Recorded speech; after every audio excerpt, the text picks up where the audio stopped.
Hello everybody, welcome back to The Metal Viking. Today we are reviewing the all-new Lamb of God album, Into Oblivion.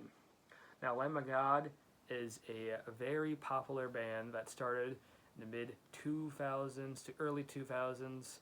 They are a groove metal band. They are one of the biggest bands of that genre and probably the second most influential besides Pantera, who basically like popularized the whole thing, I guess.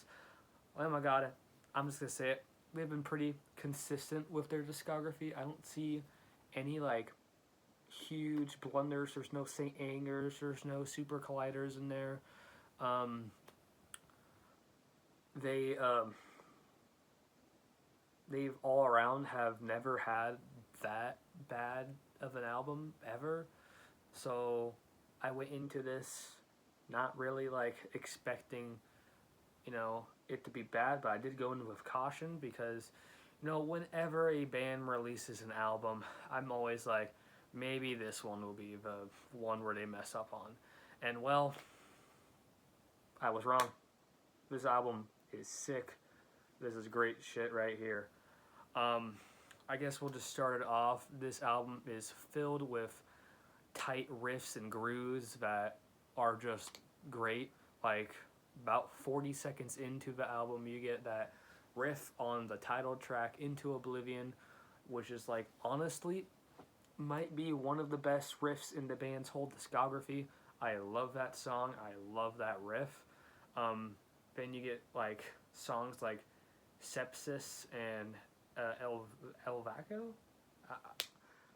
I'm bad at remembering names, but they were more like mid-tempoed, mid-paced songs, but they had some nasty bass grooves on that. The bass is very audible on this album. It's almost like Testament production, like bass heavy kind of shit right here, which is awesome as a bass player.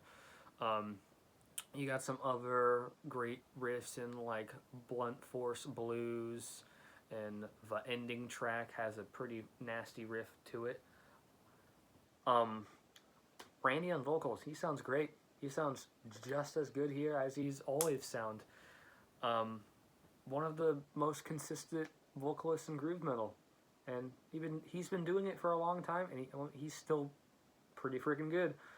I mean, I believe I'm not like huge into like the lore of the band or what's going on with the members, but I believe the drummer has left around the self-titled album, and this is a new drummer that was introduced in Omens, and if that's correct, he's killing it, man. There's some great drum riffs. There's great drum playing here. I thought the whole band was really tight. Like they were nailing that shit, man. I will say there is some tracks on here that are a little bit more forgettable. Like, okay, if you have an album this like that's just great, right? And then you have like two tracks in there that are like, I mean, they're not bad, right? There's no really bad songs in here, but they're kind of just like, we need to make the album longer, so we need to make it to that almost 40-minute mark, so we're just going to put these two tracks in here. Kind of thing going on. St. Catherine's Wheel being in the other one, and Bully, that's what it's called. I forgot it. Those two tracks, I'm kind of like, they're not bad, but I'm probably not going to return to them that much, unless if I'm listening to the album in full. But I mean, that's like my biggest criticism is just that those two tracks are just kind of okay. And if that's my biggest criticism, that's a pretty good album right there. Wow. I mean, there's not much else to really say about this album.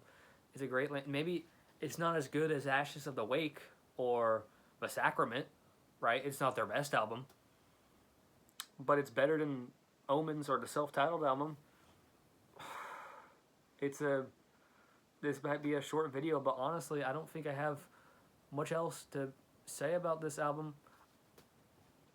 They changed their logo.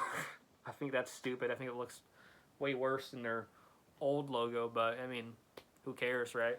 It's what the music is what matters, and the music's awesome. I managed to pick up a copy of this album on CD, and I even got it signed. Let's see if I can pull that up here. Look at that. Oh, that's wonderful. Yeah, picked that up at the Music Millennium. Great place for shopping for records. I guess we'll go with I'll tell you my rating of this album. I'm feeling a very low 8.5 out of 10. It's kind of close to an 8 out of 10 because, again, those two tracks are just kind of okay. Bully and St. Catherine's Wheel, which I believe St. Catherine's Wheel was released as a single. I don't get that. But, I mean, whatever. It is close to like an 8 out of 10, which is still a great score. An 8 out of 10 album is a great album. But I'm going to give it an 8.5 out of 10 because it's just so tight. The playing is awesome. I want to pick up my bass and learn some of these bass riffs. There's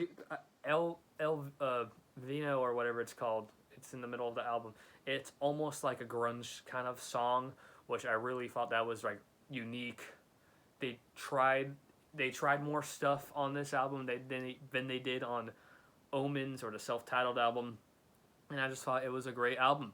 If you like groove metal, if you like Lamb of God, if you are into that type of music, or just metal in general, I would recommend this album. Maybe listen to Ashes of the Wake first, but I mean, if you choose this as your first Lamb of God album to listen to, I wouldn't blame you. This is probably top 5 of their discography. Maybe 4 or even 3. Probably not 3. Probably 4, but it's pretty killer. If you like my stupid reviews, subscribe, I guess. I don't know. But this album was great.